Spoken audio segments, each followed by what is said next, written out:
சில கேள்விகள் ஐயா சாட்டை துரைமுருகன் அவர்கள் அனுப்பியிருக்கீங்க. கைலாசாவை தனி நாடு என நீங்கள் அழைத்தாலும் ஒரு நாட்டிற்கு சர்வதேச அங்கீகாரம் மிக அவசியம். கைலாசாவிற்கு சர்வதேச அங்கீகாரம் கிடைக்கும் என நினைக்கிறீர்களா அப்படின்னு கேட்டிருக்கீங்க. ஐயா, இந்த சர்வதேச அங்கீகாரம் பற்றிய சில தெளிவு நம்ம எல்லாருக்கும் தெரியணும். முதல் விஷயம், ஐநா சபை எந்த நாட்டையும் அங்கீகரிப்பதில்லை.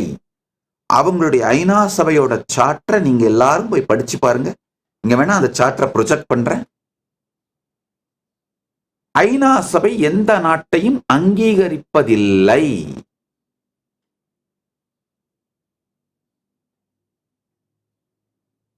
மாண்டவிடியோ கன்வென்ஷன் படி the political existence of the state is independent of recognition by other states. அடுத்ததாக ஐநா சபை தெளிவாக சொல்லுகிறது, எந்த நாட்டையும் அங்கீகரிப்பது அவர்களுடைய வேலையும் அல்ல, அவர்கள் அதற்கு தகுதி பெற்றவர்களும் அல்ல. ஐநா சபையில் பல நாடுகள் உறுப்பு நாடுகளாக இருக்கின்றன. இது முதல் தெளிவு. இரண்டாவது, உண்மையில் நடைமுறையில் நான் ஒரு ஃபங்க்ஷனல் நேஷனா, நடைமுறையில் ஒரு நாடாக இயங்குவதற்கு அடிப்படையா எங்களுக்கு என்ன தேவையோ அந்த நான்கும் இருக்கின்றது. எங்களை யார் நாடுன்னு அங்கீகாரம் பண்ணணுங்கய்யா? எங்களுடைய 8 திசையிலும் இருப்பவர்கள், எங்களை சுற்றி 8 திசையிலும் இருக்கின்ற நாடுகள் எங்களை நாடுன்னு அங்கீகாரம் பண்ணா போதும். அதுதான் முதல் படி. உண்மையில் இந்த நிலம், நாங்கள் இருக்கின்ற நிலப்பரப்புகளை எங்களுக்கு அளித்தவர்கள் எங்களை சுற்றி இருக்கின்ற நாடுகள். அவர்கள்தான் இதை எங்களுக்கு அளித்ததனால் அவர்கள் ரொம்ப தெளிவா இந்த எங்களுக்கு நடுவுல செய்து கொள்ளப்பட்ட ஒப்பந்தத்திலே மிக தெளிவாக இது உங்களுடைய சுய இறையாண்மையோடு நீங்கள் உங்கள் நாட்டை நடத்தி கொள்வதற்காக அளிக்கப்பட்ட நிலப்பரப்புன்னு ஒரு சிறு நிலப்பரப்பை அளித்து விட்டார்கள். தெளிவா அந்த தீர்மானத்திலே, அந்த ட்ரீட்டியில நாங்க அவங்களுடைய செயல்பாடுகளில் தலையிடக்கூடாது, அவங்க எங்களுடைய செயல்பாடுகளில் தலையிட மாட்டாங்க. அதே மாதிரி இன்டர்நேஷனல் ஸ்டாண்டர்ட்ஸ்னு சில விதிகள் இருக்கு. வேற எந்த நாட்டோட செயல்பாடுகளையும் நாங்க தலையிடக்கூடாது. இது போன்ற உடன்படிக்கைகளில் கையெழுத்திட்டு இருக்கின்றோம். எங்களை சுற்றி இருக்கின்ற நாடுகள் எங்களை நாடாக அங்கீகரித்து விட்டது. அது முதல் விஷயம்.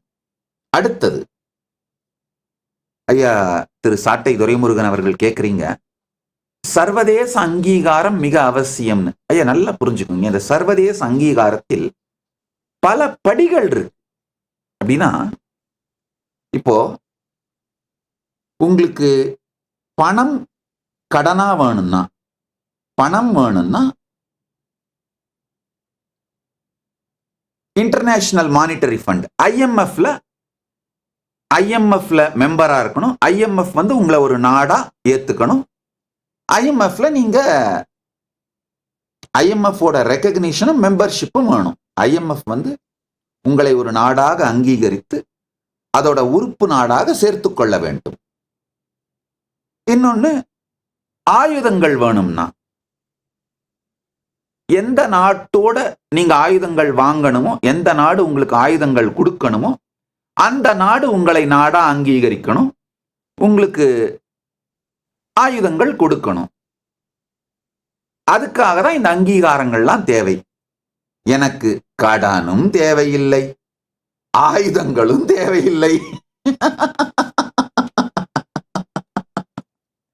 அதனால எனக்கு தேவையான சர்வதேச அங்கீகாரம் என்னன்னா, கலாச்சார ரீதியாக எங்களை ஒரு நாடுன்னு, அப்பொலிட்டிக்கல் நேஷன், நாங்க ஒரு அப்பொலிட்டிக்கல் நேஷன்ங்கயா, அரசியலை தாண்டிய, சாதாரண அரசியலை தாண்டிய நாடு. இப்போ எந்த நாட்டுக்கும் காம்படிஷனாவோ பகையாகவோ போட்டியாகவோ உருவான நாடு அல்ல நாங்கள். We are here to complement all the nations, not compete with any nation. அதனால எங்களுக்கு தேவையான சர்வதேச அங்கீகாரம் என்னன்னா கலாச்சார ரீதியான ஆன்மீக ரீதியான உறவுகள், பண்பாட்டு ரீதியான உறவுகள். பண்பாட்டு ரீதியாக, கலாச்சார ரீதியாக, ஆன்மீக ரீதியாக இது சார்ந்த உறவுகள் மூலமாக சர்வதேச அங்கீகாரம் தான் எங்களுக்கு தேவை. அந்த மாதிரியான சர்வதேச அங்கீகாரம் 50ற்கும் மேற்பட்ட நாடுகளிலிருந்து நாங்கள் பெற்றுவிட்டோம். கைலாசாவை அப்பொலிட்டிக்கல் நேஷனா,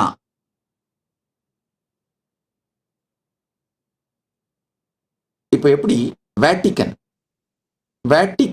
எப்படி பல நாடுகளால் அங்கீகரிக்கப்பட்டிருக்கின்றதோ ஒரு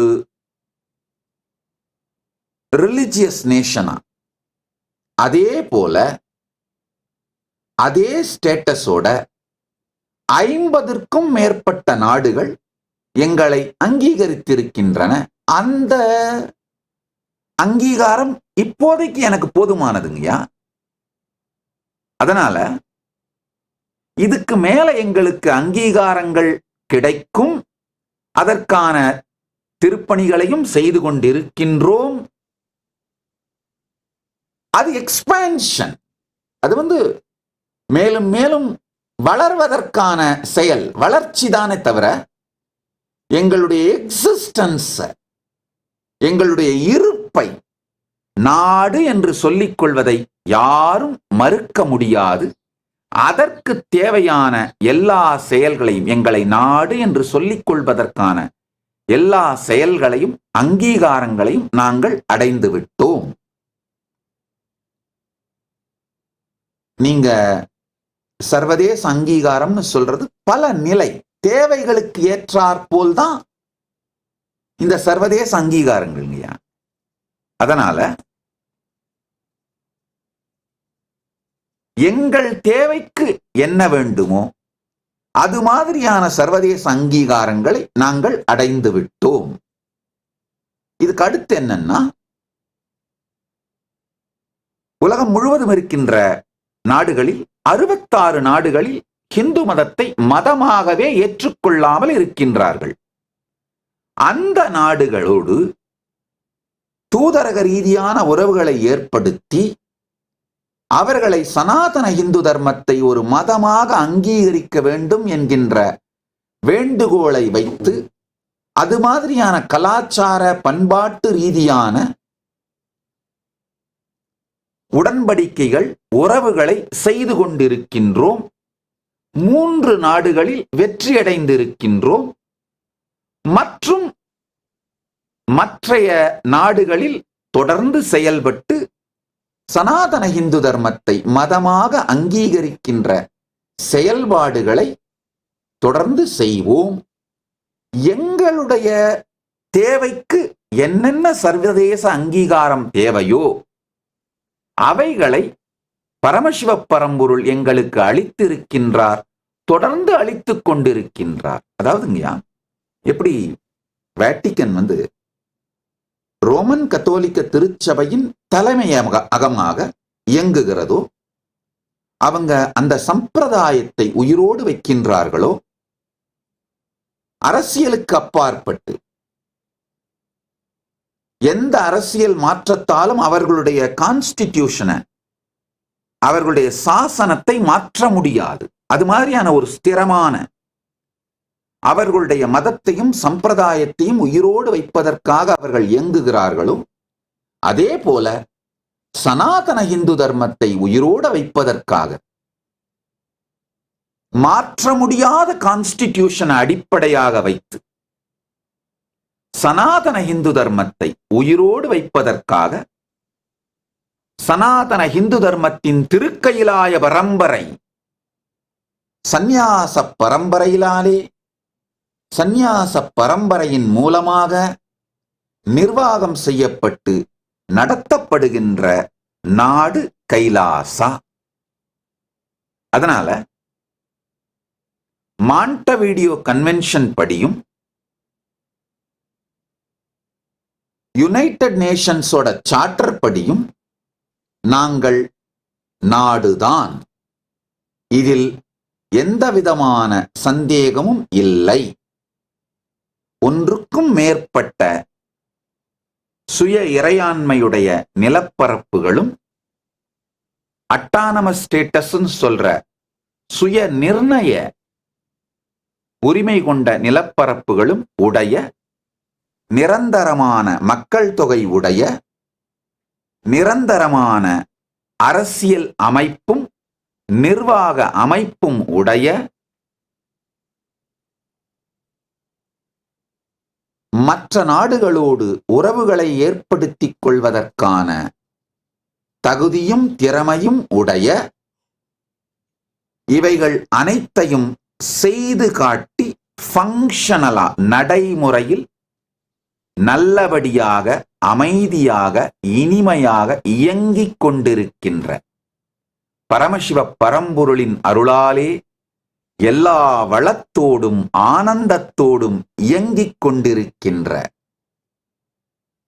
பரமாத்வைதத்தை வாழ்ந்து கொண்டிருக்கின்ற நாடு கைலாசா.